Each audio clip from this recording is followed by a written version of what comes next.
The night was clear, illuminated by soft lights reflecting in the windows of the city's most elegant restaurants. The wind carried the scent of sophisticated food mixed with expensive perfume, and my footsteps echoed on the sidewalk dampened by the fine drizzle. I wasn't there for dinner, nor for a stroll. Each step was heavy, as if something inside me was pulling me back, but the certainty of what I would find pushed me forward.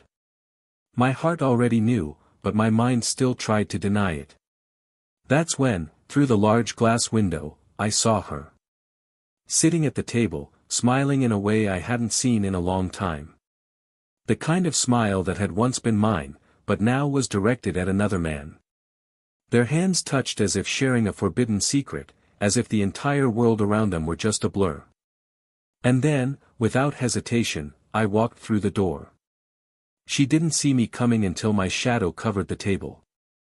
When she looked at me, her smile died instantly, and her eyes widened in a silence that screamed louder than any words could express. My gaze didn't tremble, but inside me everything was shattering. The voices around me faded, the silverware stopped clanging against the plates, and the only sound was the rapid beating of my own heart. I said what I needed to say, dryly, directly, like ripping a bandage from a wound that will never heal, that I wanted a divorce, right then and there. She tried to speak, but the words stuck between her lips, as if she'd swallowed her own air. Her eyes begged for a time I wasn't willing to give. I pulled away before she could recover. In that moment, everything we built together flashed before my eyes like a cruel film. The sleepless nights working to give her what she dreamed of. The simple gestures, the lingering hugs, the conversations in the early morning light. Every detail felt heavier now that I knew that, for her, none of it had been enough. And it wasn't the physical betrayal that hurt the most, but the silent abandonment, her choosing someone who represented everything I'd never been. I left the restaurant empty-hearted, unconcerned with the rain that was beginning to thicken. I felt the water mix with tears I didn't want to admit were there.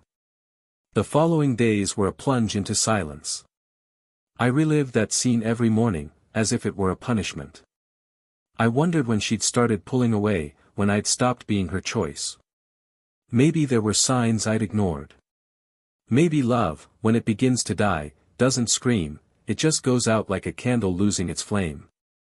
And deep down, as much as it hurt to admit, it wasn't just her who had changed. I'd also lost myself amidst my responsibilities, believing that love was about keeping up with the bills and forgetting to cherish the small gestures. But still, nothing justified the deep cut she'd made.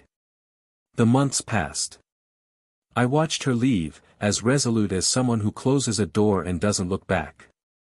I wondered how easy it was for her to move on, how happy she must have been with her new choice. But time has a curious way of revealing the truth. As I tried to rebuild my life, I heard, through scattered fragments, that the man she had left me for was not what he seemed. The smiles she had initially displayed turned into weary expressions. The passionate conversations became endless arguments.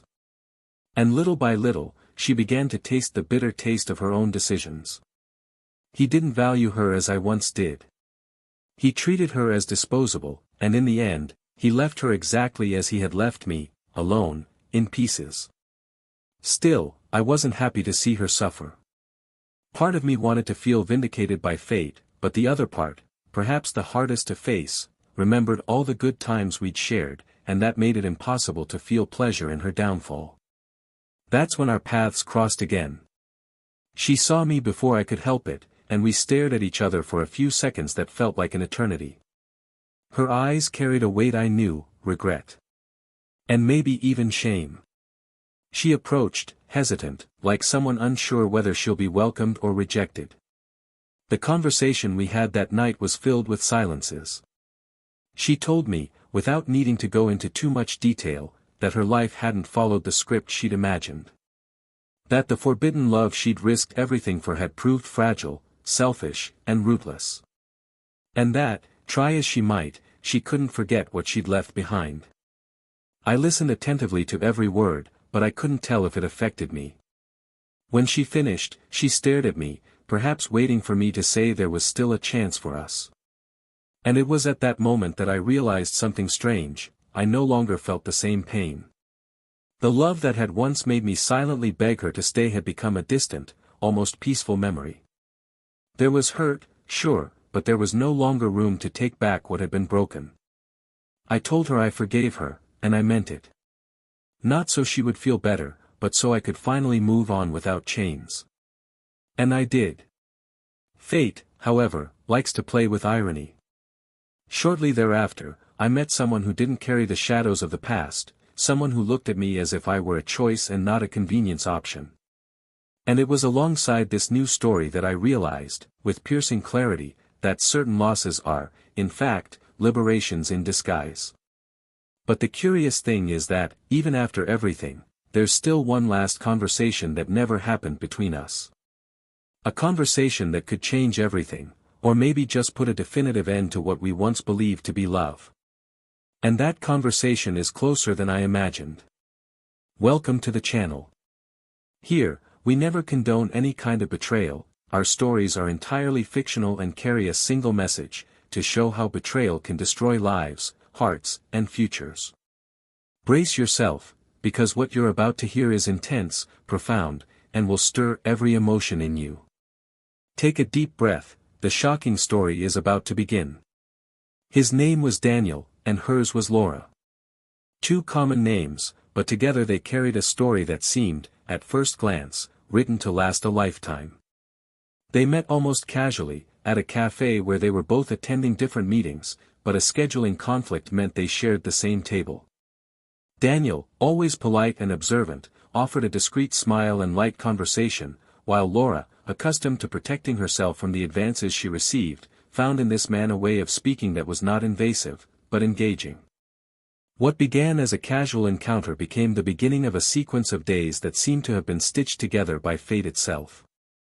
Since then, they never lost contact and, before long, their lives began to revolve around each other. Daniel was the kind of man who took pride in what he achieved through his own efforts. Coming from a simple family, he knew how to appreciate every small step forward, every goal achieved. He worked hard, but didn't let that dim his ability to appreciate the moments that truly mattered. He enjoyed cooking for Laura on weekends, preparing impromptu dinners with whatever was in the fridge and seeing her smile blossom upon tasting the first dish. Laura, in turn, had an energy that lit up any room. She was communicative, full of ideas, always involved in new projects, and surrounded by friends who admired her spontaneous way of life. But there was something about her that Daniel admired more than anything else, the way she seemed to find beauty in everything, even on the darkest days. Together, they built a home that reflected their personalities. The living room was cozy, with books scattered on shelves and an armchair where Daniel liked to read at night. The kitchen, his favorite space, always had aromas ranging from strong spices to delicate sweets. In the bedroom, the attention to every detail demonstrated how much they valued comfort, from the choice of curtains to the soft touch of the sheets. To anyone who knew them, they formed a balanced couple, where each complemented the other's small flaws, creating a natural harmony. In the early years, gestures of affection were abundant. Unexpected midweek outings, small letters left on the breakfast table, long hugs after tiring days. Daniel was proud to be by Laura's side, and she seemed to reciprocate with the same intensity. There was no doubt that their relationship had a solid foundation, built on patience, complicity, and respect. Important decisions were made together, always considering each other's dreams and plans. But, as with any long-term relationship, time began to bring subtle changes. Daniel began to take on more responsibilities at work, taking on larger projects that demanded not only his dedication but also sleepless nights and frequent travel. Laura, at the same time, increasingly immersed herself in her social circle and activities that kept her busy. It wasn't something that seemed worrisome at first, after all, they both supported each other and understood the demands of adult life. However, these quiet changes began to shape a new dynamic between them, one in which physical presence was no longer accompanied by the emotional connection they had always had. Despite this, there were still moments of tenderness reminiscent of the early days. When Daniel returned from a trip, Laura always prepared something special for him, and he, in return, brought small gifts that showed he was thinking of her even from afar. They still laughed together, still shared confidences, but there was a difference in intensity, something perhaps only those who had known love at its peak could perceive. Small silences emerged, not the comfortable silences of those who understand each other without words, but pauses that concealed unspoken thoughts. Laura continued to be seen as an admirable woman by everyone around her. Intelligent, charismatic, and able to adapt to any social situation. Daniel, on the other hand, was respected for his ethics and determination. Together, they were the picture of an admirable couple, and perhaps that's why no one suspected that their relationship, though seemingly stable, was no longer immune to the cracks of time. Their life together, though comfortable, was beginning to feel more like a well-managed routine than a living passion. Daniel's trips became more frequent, and with them came periods when the house seemed larger and quieter to Laura. She filled this void with social engagements, gatherings with friends, and new activities that kept her from feeling lonely. Daniel, in turn, missed her presence on the days he returned and couldn't find her. Still, he never stopped trying to preserve the bonds he believed were unbreakable. He reserved weekends for getaways, organized dinners on special occasions, and tried, in some way, to rekindle the flame he knew was fading. Close friends noticed something was changing, but it wasn't the kind of change announced with abrupt gestures or constant arguments. It was something more subtle, almost invisible, infiltrating everyday life and undermining what once seemed solid. The lingering glances that no longer existed, the deep conversations that gave way to quick exchanges of practical information. And, like so many stories that begin with promises of eternity, this one too was entering uncharted territory, where affection still existed, but was no longer enough to fill all the gaps. However, even with this new phase, there was still a foundation of respect and shared history that held them together. Daniel continued to believe that any crisis could be overcome through dialogue and mutual effort, and Laura, despite increasingly seeking out her own experiences, still maintained an almost automatic care for him. In the eyes of the world, there was nothing wrong. What happened between them was kept hidden between the lines, in averted glances and in words that never ended. The landscape seemed stable, but it was like a castle built on the edge of a cliff, solid on the outside, but vulnerable to slow, silent erosion. And at some point, inevitably, something would have to happen to shatter or redefine what still held together what had once been the certainty of a lifelong love. Time, ever relentless, continued to flow, taking with it pieces of the history they had once sworn to protect, without them realizing that, step by step, they were moving away from where they began. As the months passed, the distance between Daniel and Laura was no longer just physical and began to manifest itself in more subtle, yet more painful, ways. He still dedicated some of his time to planning ways to rekindle their connection, but he noticed that his gestures seemed to lose their impact, as if they no longer reached her in the same way they once did. Laura, on the other hand, seemed increasingly involved in commitments that didn't include her husband. There were nights when she would arrive later than usual, claiming meetings or get-togethers with friends, and although Daniel wasn't the controlling type, the frequency of this began to weigh on him. He didn't want to suspect, but the feeling that something was slipping away from his grasp began to creep into his thoughts like a silent shadow. It was common for Daniel to return home after a tiring day to find the living room dark, dinner still uncooked, and a quick note on the table saying she wouldn't be back early. At first, he accepted it without question, believing everyone had a right to their own space and activities. However, there was something different about the way she talked about these get-togethers. The excitement in her tone wasn't the same as when she talked about work or longtime friends. She was more restrained, as if there were details she chose to omit. Daniel noticed, but preferred to keep it to himself, believing that a hasty conversation could create a problem that might not even exist. Weekends, once reserved for the couple, became increasingly fragmented. Daniel would try to propose short trips or even simple outings, but his responses were always accompanied by unavoidable commitments or a sudden tiredness that made her prefer to stay home, alone. Their shared complicity was replaced by practical conversations, quick exchanges about bills, responsibilities, and schedules. Even when they were together, there seemed to be an invisible wall between them, something that prevented words from going beyond the trivial.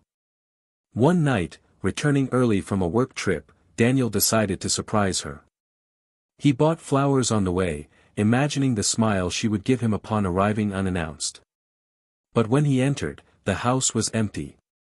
The silence lacked the tranquility of before, it was dense, almost suffocating. He left the flowers on the table and waited, staring out the window at the hustle and bustle of the street. When Laura finally entered, her gaze betrayed a brief moment of surprise, followed by a controlled expression. She justified her absence by saying she was with friends, but avoided elaborating on the subject. Daniel, not wanting to create a confrontation, swallowed the uncomfortable feeling that night had left. The following weeks brought more signs. Phone calls she answered in another room, messages read quickly and then deleted immediately afterward, subtle changes in the way she dressed for going out. Small details that, in isolation, might not mean anything, but together formed a picture that was hard to ignore. Daniel began to feel a weight on his chest whenever he saw her getting ready to go out without him, as if he were watching something slip away forever and was powerless to stop it. The turning point began on a Friday. Daniel had finished work early and, while organizing some paperwork at home, found a ticket to a very exclusive wine event scheduled for that very evening.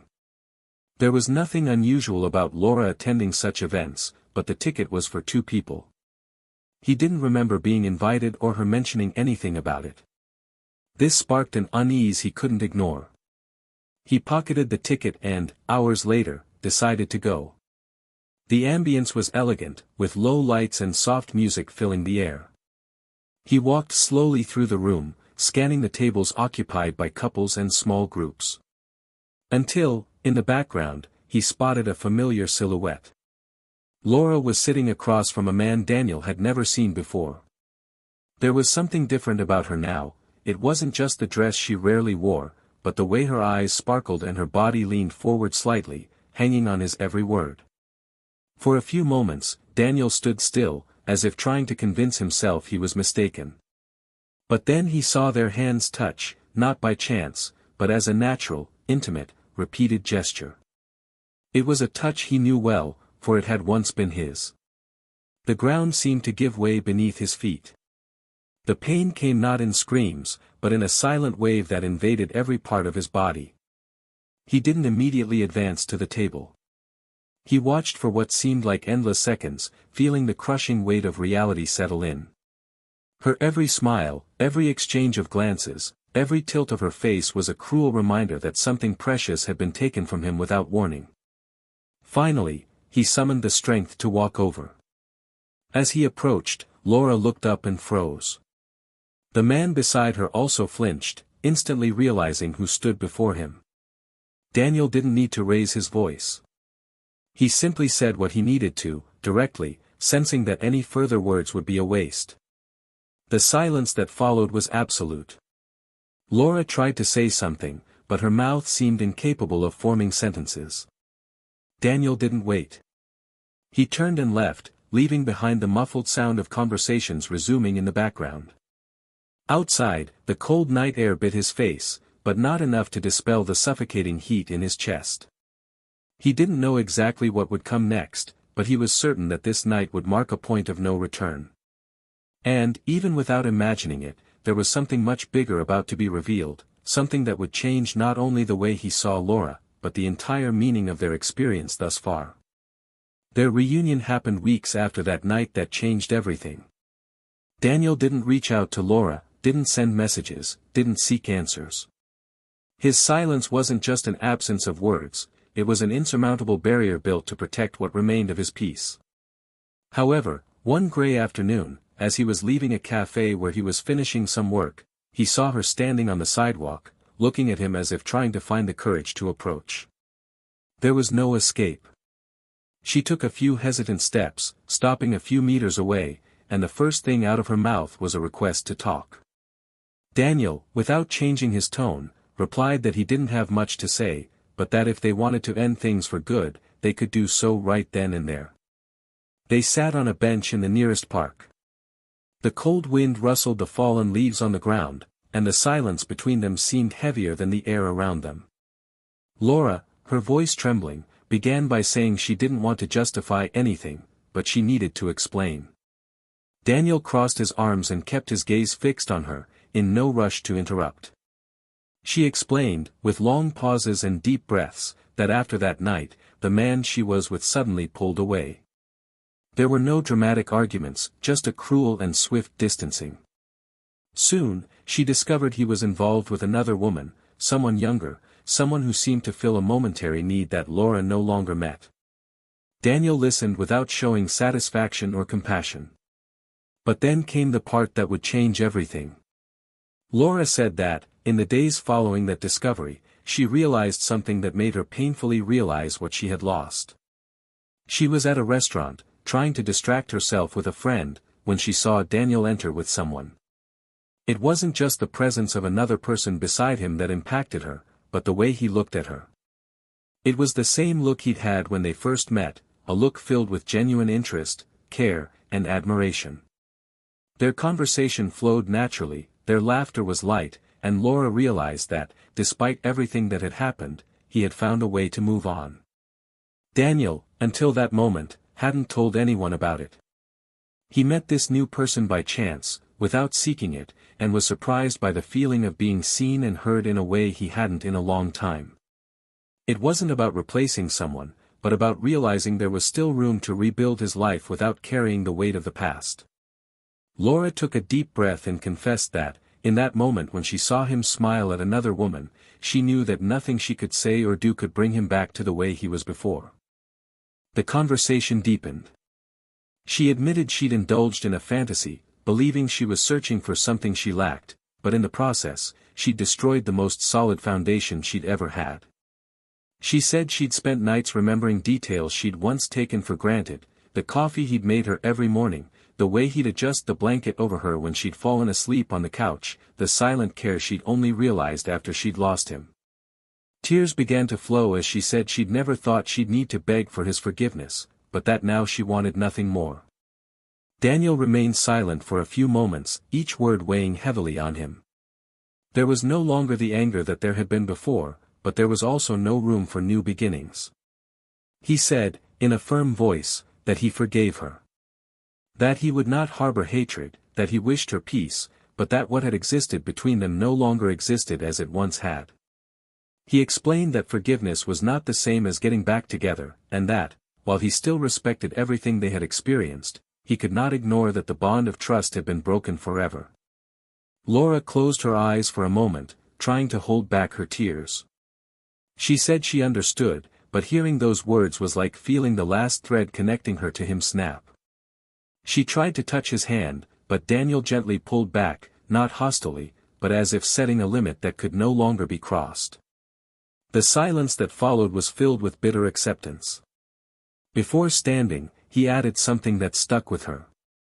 He said that, in the end, betrayal wasn't the only reason they couldn't get back together.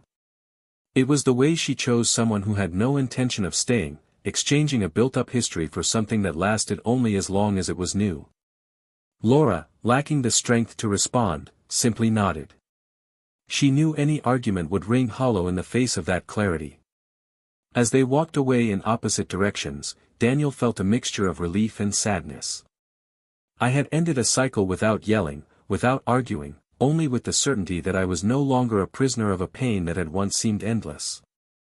Laura, for her part, carried the weight of knowing there was no longer room to regain what she'd lost.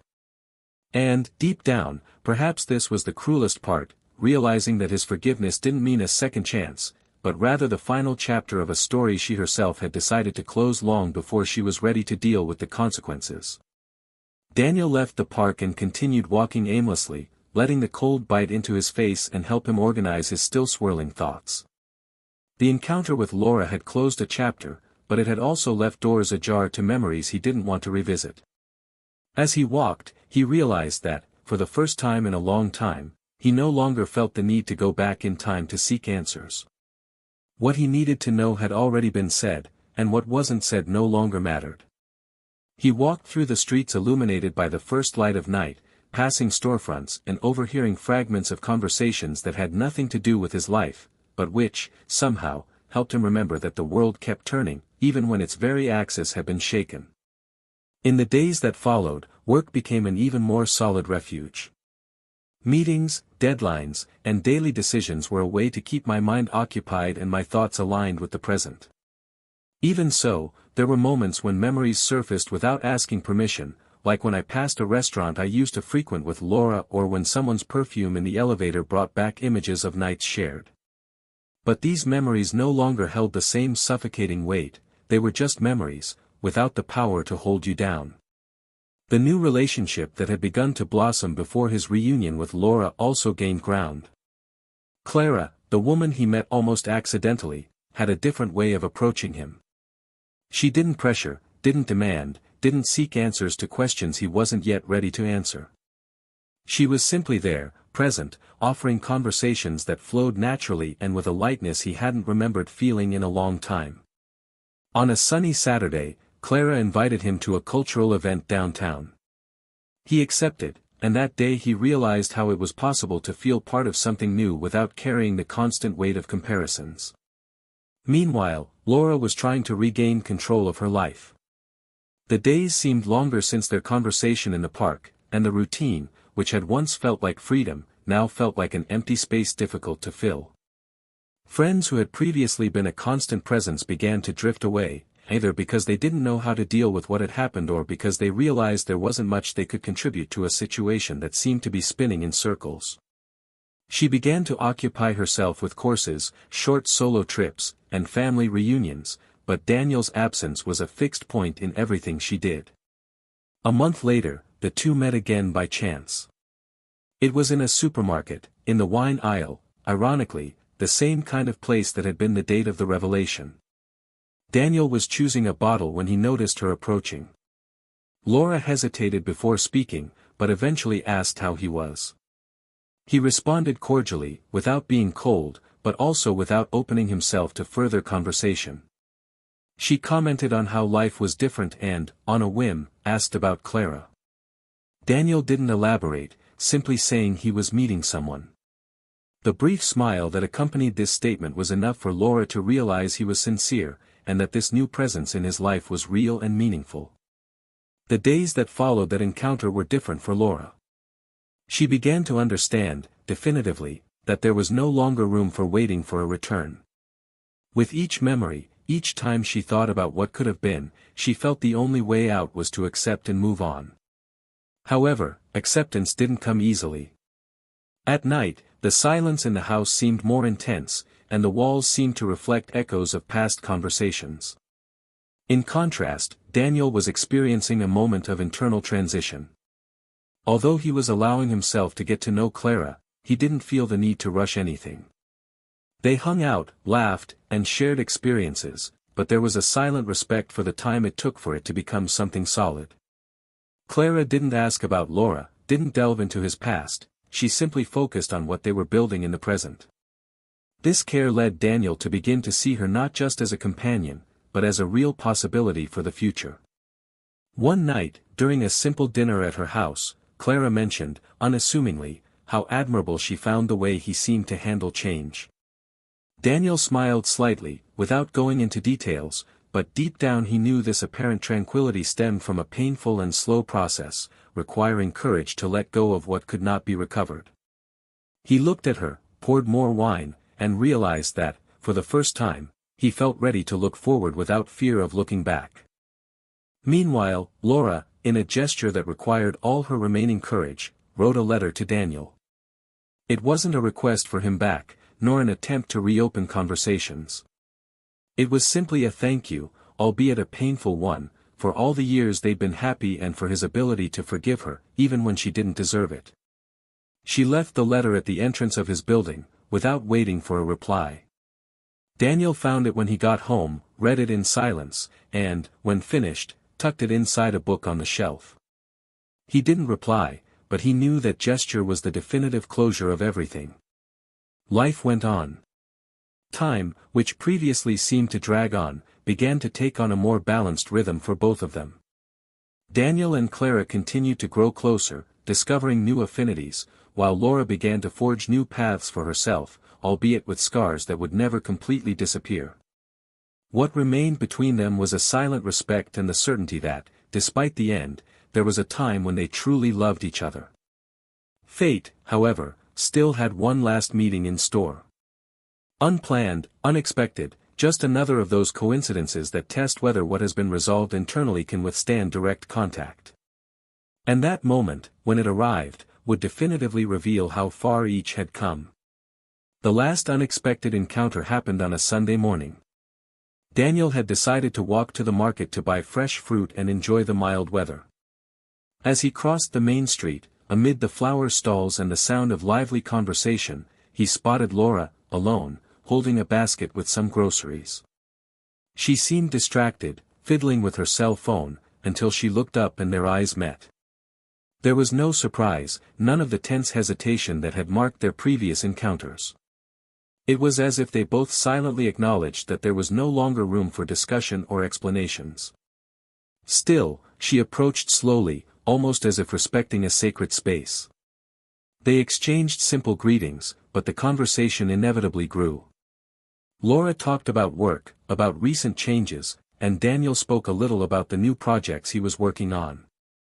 There was a warmth between them that hadn't existed in the recent past, as if time had smoothed away the rough edges.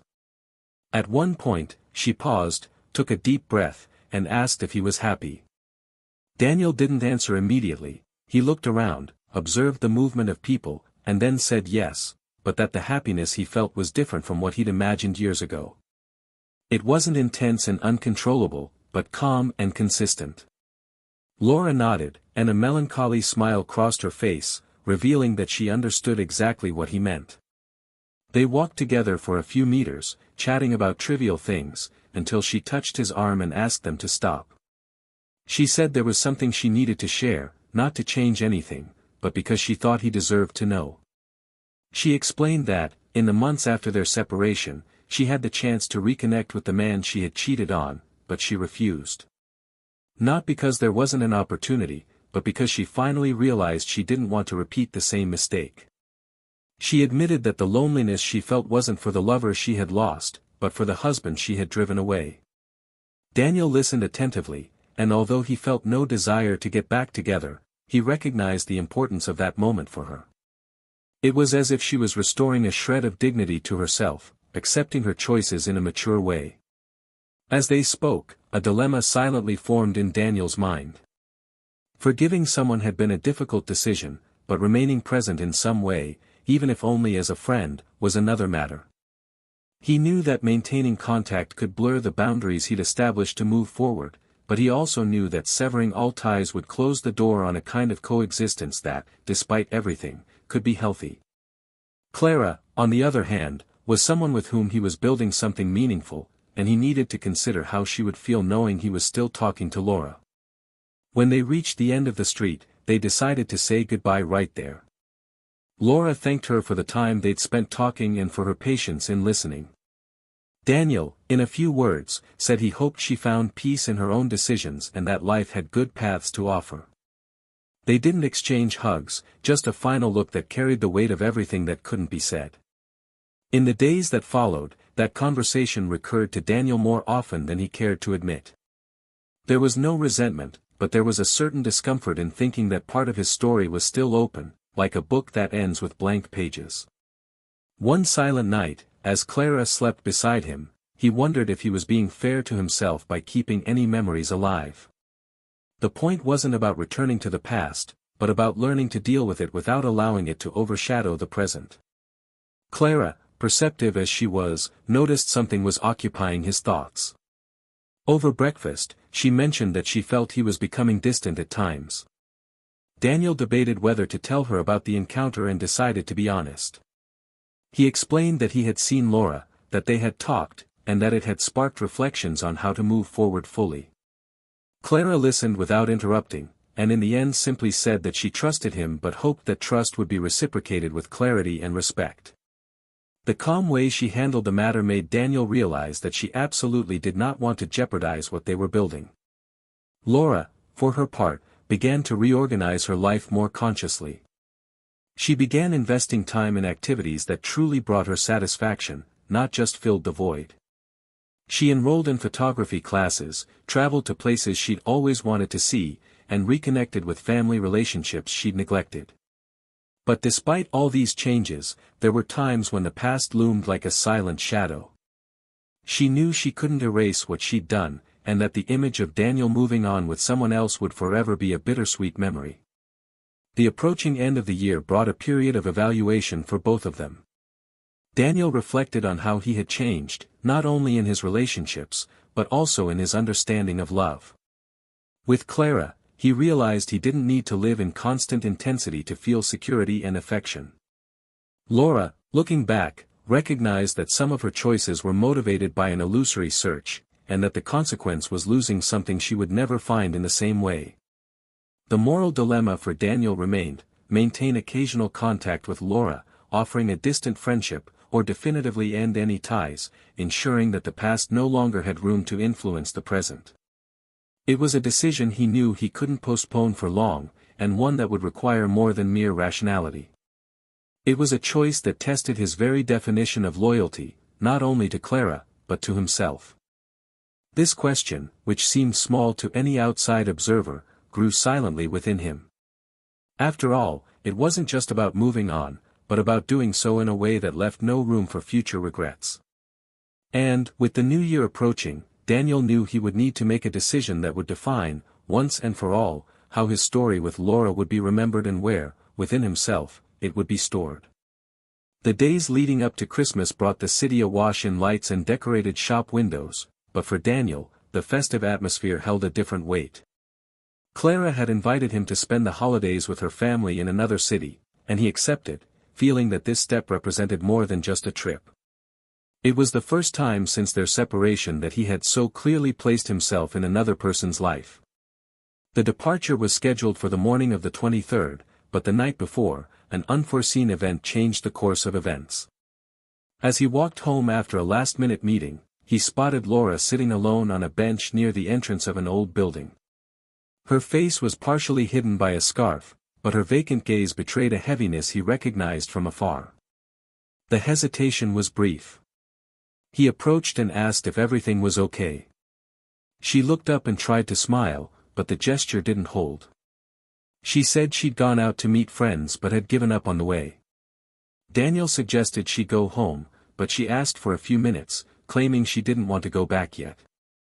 The icy wind blew through the street, and he, in an automatic gesture, took off his gloves and handed them to her.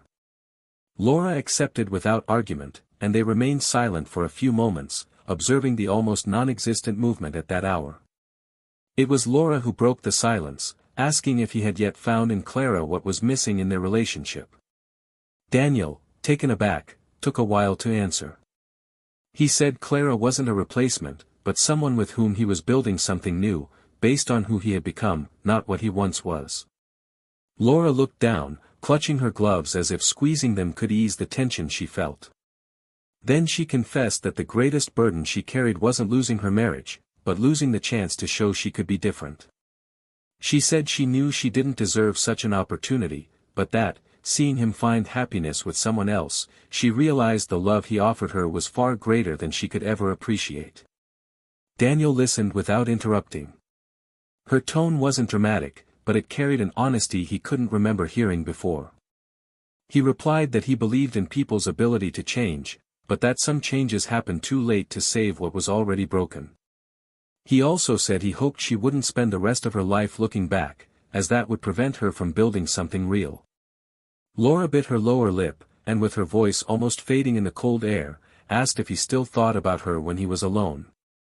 The question hung in the air for a few seconds. Daniel admitted that sometimes he remembered, but not like before, not with longing, but with the feeling of having lived something that had served its time. A thick silence formed between them, not of hostility, but of mutual understanding. Laura thanked him for not responding angrily and confessed that she saw him as a stronger person than she could have imagined. Daniel, in turn, said that strength wasn't about not feeling pain, but about moving forward despite it. Then he stood up, saying he had to go, and offered to accompany her to her apartment building. On the way, they exchanged few words, but there was a strange peace in it, as if what they needed to say had already been said. The next morning, Daniel set off with Clara on his journey. Her family's warm welcome provided a stark contrast to the conversation of the previous night. The laughter, the stories told at the table, the naturalness with which Clara included him at every turn, all of it made him feel exactly where he was supposed to be. Yet, in rare moments of distraction, Laura's words returned to him, not as a temptation, but as a reminder of how fragile what we take for granted can be. Laura spent Christmas alone, declining family invitations, perhaps because she didn't want to face questions or stares from those who knew her story. She used the time to write, record memories, and for the first time admitted to herself that she needed to close that chapter definitively. It wasn't enough to simply let time pass, she would have to find a way to forgive herself so that the burden would lessen. At the end of January, Daniel and Clara returned from their trip closer than ever. Their intense relationship had revealed both compatibility and differences, but unlike in the past, he felt a mutual commitment to nurturing their relationship.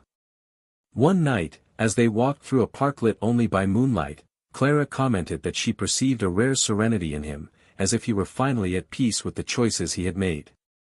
Daniel smiled and said he had learned that peace is not the absence of pain, but acceptance. It was that same week that Laura, determined to take the final step, sent Daniel a final message. It wasn't long, nor was it laden with overly emotional emotion. She simply thanked him for the sincerity with which he had always treated her, even when there was no reason for kindness, and wished him happiness, without any more interruptions from the past. Daniel responded briefly, wishing her the same. The exchange ended there, with a simplicity that contrasted with all the weight that had once existed between them. The moral dilemma he carried gradually dissolved, not because there was a dramatic decision, but because life, with its inevitable flow, pushed each of them in different directions. Laura began appearing on social media involved in new projects, traveling, surrounded by different people. Daniel, in turn, deepened his bond with Clara, allowing himself to build plans that didn't include ghosts. It was as if the chapter had finally been written to the end, without erasures, without notes in the margins. Still, deep down, there was an awareness that certain stories don't fade away, they remain part of the foundation of who we become. And perhaps this was the hardest lesson, accepting that lost love doesn't cease to exist, it simply becomes something we carry forever, not as a chain, but as a scar that no longer hurts to the touch. Daniel and Laura knew this, each in their own way, and perhaps it was precisely this awareness that allowed them, in the end, to each follow their own path as lightly as possible. The turn of the year brought a kind of inner silence to Daniel, not of emptiness, but of completion. He and Clara went to the first concert of the season, sitting near the back and sharing a blanket because the room was too cold for January. At one point, as the orchestra modulates into a slow melody, he feels his body relaxing to an unknown degree, as if a door has finally been locked on the right side. Clara rests her head on his shoulder and, without asking for any promise, whispers that she feels safe there. The gesture demands nothing, only offers. Daniel puts his arm around her and, for the first time, feels like he can belong to the present without restraints, without needing to check the rearview mirror to gauge his route. There is no euphoria, there is stability. As he leaves, he walks into the cold wind and is overcome by a calm clarity. The time has come to close the last thread that still connects his story to the past, not out of contempt, but out of respect for what is being born. The next night, he wrote a short message to Laura, letting her know he would maintain a permanent distance to protect what he was building. He thanked her for what she once was, without reopening wounds. He hit send and put the phone down, feeling his breath even out in his chest. Laura read the message in the kitchen, in the early hours of the morning, with the kettle whistling on the stove like a time alarm. The text was simple, honest, and it touched him more deeply than any argument they'd ever had. He leaned against the sink and breathed slowly until the water boiled. As the steam rose, he remembered every path he'd walked trying to convince him that love had a lifespan, and he understood that the true end didn't happen the day one left, but the moment the other learned to stay without looking back. He didn't cry. The emotion that came was a kind of sad, mature gratitude that demanded no return. He poured the tea, sat down with his notebook, and wrote a single sentence at the top of the page: "There is no forgiveness that gives back time, there is forgiveness that gives back dignity." Below, he began to list everything he needed to face without makeup: the urge to run away from what hurt, the masked need for adventure, the addiction to confusing novelty with depth. He only closed the notebook when dawn was already touching the window with blue fingers and the water in the kettle had gone cold. The following weeks called for quiet decisions. Daniel did something he'd been putting off: he stored, in a box with a sturdy lid, the old letters that had once circulated between him and Laura. He didn't tear anything, didn't perform rituals. He carefully boxed up memories, labeled them "history," and took them to the building's storage room. The feeling wasn't of discarding, but of archiving. On the other hand, he left a recent note from Clara visible, scribbled on a bakery napkin, in which she'd said inanely that she loved the way he double-checked the stove was off before leaving. Possibly the most banal phrase in the world, but for some reason, it brought a smile to his face every time. It didn't compete with the past, it simply occupied a new space. One Friday, without planning, he walked into a small jewelry store, chose a simple ring with a clean shine, and felt his stomach tighten, not with anxiety, but with a certain respect for the act. He didn't set a date, didn't rehearse words, he kept the little box in his pocket and waited for the day when the gesture would come about by itself. Laura continued her photography classes and began accepting small jobs. Contrary to what she imagined about herself, she discovered the patience to wait for good light, learn to calibrate focus, and listen unhurriedly to the stories of the people in front of the lens.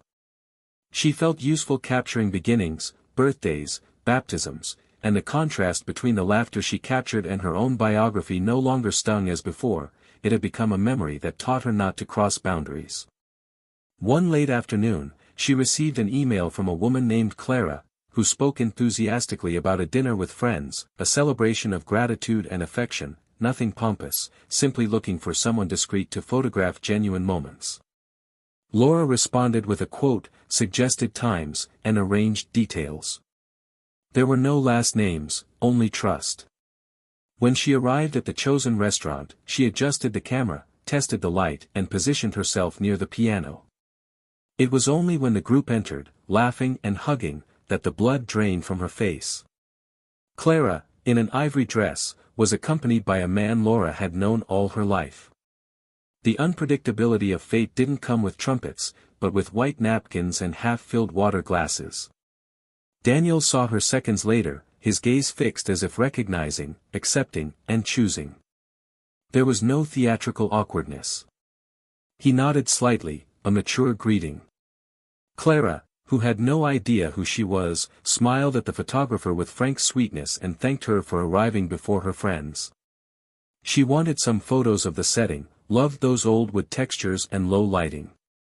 Laura held the camera steady, confirmed that everything was okay, and forced herself to focus on her work. She photographed clasped hands, the gleam of silverware, open laughing mouths, the long embrace of two friends reuniting. Meanwhile, Daniel circulated among the guests, exchanging phrases, collecting coats, being the man she always knew he could be when someone took care of the essentials. The most unexpected moment came in the middle of the night, without a speech. The music faded, Clara touched Daniel's shoulder and silently asked them to come to the corner in front of the piano. There was no stage, just a small space big enough for two. She took a small envelope from her pocket and said, smiling without any artifice, that she didn't know how to use big words, but that she wanted to choose that life with him again, every day, with the known flaws and those she would yet discover. Daniel breathed slowly, took the little box from his pocket as if tampering with a secret that no longer weighs on him, opened it, and spoke softly, with a warmth that reached the tables, that he also wanted to choose, with the simplicity that saved them from the need for grandeur. It wasn't a traditional request, it wasn't a kneel on the floor, it was a pact. Hands touched with absolute consent, and the guests burst into emotional laughter. Laura, behind the camera, froze for half a second. And then he pressed the shutter and captured something he'd never been able to keep at home, a yes that didn't need an audience, but which, by chance, had witnesses. In the bathroom, minutes later, Laura locked the door, leaned her back against the cold tile, and let out a low breath that ran through her entire body. She didn't cry with envy, didn't tremble with jealousy. She was struck by a kind of ultimate lucidity, that certain stories reach their perfect point far from where they were conceived. She remembered the phrase in her notebook, from the early morning tea party, and understood that life had just offered her a rare opportunity, to give something back with her own hands. She washed her face, returned to the salon, and worked with the precision of someone completing a clean mission. At the end, while she put away her equipment, she asked Daniel for a minute. They leaned discreetly against a column. She said she now understood everything. It wasn't just about bad choices, it was about having neglected what she silently held, and thanked him for the politeness with which he navigated the fire. Daniel nodded. There was nothing there that required long words, and simply replied that he hoped she would treat herself with the same care he had learned to show herself. Clara approached, intrigued by the respectful tone, and Laura, her heart trembling at the risk of honesty, extended her hand and introduced herself by name, without titles, without labels, simply who she was at that moment, the photographer.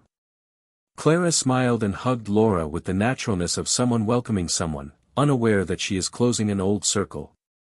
When dinner ended, Laura refused the agreed-upon price. I told Clara that her gift would be those mementos made with the best she could offer.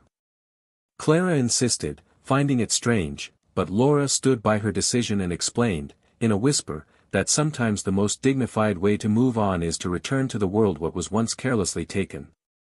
The three of them went out onto the sidewalk, where the early morning air seemed crisper, and Laura walked in the opposite direction with a strange lightness, the same as someone who leaves a weight on the table and leaves without looking back. At home, she downloaded the photos, treated each one with the care of someone sanding an antique piece of wood until it's smooth, and handed over the digital album with a short note, that those images would remind them both how simple packs are the ones that survive the storms. He deleted the copies from his computer as a gesture of respect, not avoidance. Between one folder and another, he dragged the old folder with pictures of her and Daniel into the trash, and when he confirmed it, he didn't panic. He felt peace. From that moment on, Daniel and Clara's life didn't become framed perfection, but it did acquire a rare kind of consistency. They made small mistakes and made amends, apologized naturally, left notes on the fridge when the day was getting tough, and kept the laughter at the table even on tiring days. The civil wedding was intimate, with half a dozen people and a long lunch. There was no chosen dance as an anthem for anything, but there was a lingering embrace as the sun passed through the middle of the room and ignited particles in the air, as if the atmosphere understood the agreement. Daniel sent a simple invitation to Laura, not out of provocation, but because adult truth is made of gestures that don't need to hide names. She thanked him, wished him a beautiful ceremony, and said she wouldn't attend, not out of pain, but because she knew her place. She sent a small package with a photo printed on cotton paper, the one where their hands touch unhurriedly on the table, and a note saying that beauty sometimes resides in discreet folds. For Laura, the missing impact didn't come from outside, it came from within, on a rainy March. The man she had once chosen above all else appeared again, at a bar where she was having coffee after a photo shoot. She approached with the same smile of someone who had always been the favorite novelty in her own story and pulled a cheap invitation for a weekend away from her pocket. He said, like a weather forecast, that she was better than before, that they had a chemistry no one would understand. Laura listened calmly and, in a moment of lucidity that sealed a definitive moment, replied that nothing is more seductive than what doesn't need to be sustained. She said she had learned to identify noise disguised as music and that she wasn't willing to be the audience for a repeat performance. The man made a joke about her being too romantic for someone who lived by light and lenses, and Laura got up, left the paid coffee, and left without looking back, feeling her entire body vibrate like someone closing a window before a gale. It wasn't revenge, it was healing. Months passed, and Laura transformed her classes into a small studio. The walls were covered with images of ordinary people in moments that never make it into magazines, wrinkled hands holding their first granddaughter, a mature couple laughing with their eyes closed, two brothers learning to straighten each other's ties before graduation. She also began writing short chronicles about the delicacy of staying, without obvious quotations, without the need to reveal biographies. An editor at a local website read it, liked it, and proposed a bi-weekly column. In the first piece, she defined betrayal not as a single scene, but as the sum of small, daily surrenders, and spoke about the craft of mending one's own fabric. The piece circulated, people saw themselves there and wrote back, and Laura understood that there is no public atonement worth more than the daily work of choosing differently. At night, alone, she would turn on a yellow light, water the small plant in the window, and, when she felt brave, call her mother to talk about silly things, accepting that rapprochements are made of accumulated crumbs of conversation. One Sunday, Daniel sat next to Clara on the deserted autumn beach and, with fingers almost smiling nervously, opened the little box that hadn't been in his pocket for months. It wasn't a spectacle, it was a beautiful draft that worked. He said he wanted to formalize a path that already existed, without promising anything that wasn't theirs, but promising presence, respect, and their way of coming back when their voices fail. Clara, so exactly her, answered yes in the most Clara way possible, smiling with her eyes before her mouth, and they both laughed, not at the joke, but at the lightness of timing. Afterward, they went to eat a simple sandwich on the sidewalk and text a handful of people who matter. The next day, life continued at the same pace, because consistent love doesn't make a fuss to prove itself. Their destinies became frictionless parallels. They met once more, by chance, on an afternoon when a storm knocked out the city's power and forced everyone to take shelter in a bookstore. Daniel, with a stack of hardcover books, and Laura, with a photography magazine and an umbrella blown over by the wind. They exchanged a brief smile, the kind that acknowledges and blesses, unwilling to prolong it. They shared a few platitudes about the rain and how people rush too much, wished them a good rest of the day, and continued on. The shock, for those expecting fireworks, might have seemed modest, but sometimes the loudest impact is the silence that doesn't hurt. That scene, without an audience, without a soundtrack, was the exact image of what remained, respect and a clear space between them, where each could step in their own shoes without tripping over the other's past. At the end of this story, the outcome is less about victory and more about consequence. Daniel concluded that love isn't about shielding life from cracks, it's about learning to repair without turning the other into a carpenter of their own chaos. He looked back with those who give thanks and forward with those who build. Laura discovered that regret, when it doesn't become an excuse, can become a brick. The lover, reduced to the shallow figure he always was, disappeared as people who don't put down roots tend to disappear, not suddenly, but through insignificance. And Clara, who entered through the door someone quietly left open, established herself as a home, not through grandeur, but through coherence. There's a shock in this that doesn't scream, the revelation that not every turnaround is measured by spectacle, some are measured by the ability to not repeat what destroyed us. If this plot resonated with you, share your thoughts on this story, how you see each character's choices, and which moment resonated most with you. Your opinion matters and helps build other narratives with truth. Subscribe to the channel to follow other intense stories like this one and not miss the next chapters, which are already on the way. Here's a reflection that cuts like a blade and embraces like a lesson. Betrayal isn't just the final act, it's the sum total of silences, of misplaced priorities, of little lies that undermine what sustains a life together. It destroys families, hurts trust, steals years, erodes our self-image, and can transform potential loves into memories impossible to recover. Here, we reaffirm clearly and non-negotiably, this channel does not support betrayal of any kind. May this story serve as a warning and an invitation to make choices that honor those who walk beside you, and, above all, that honor you in the mirror.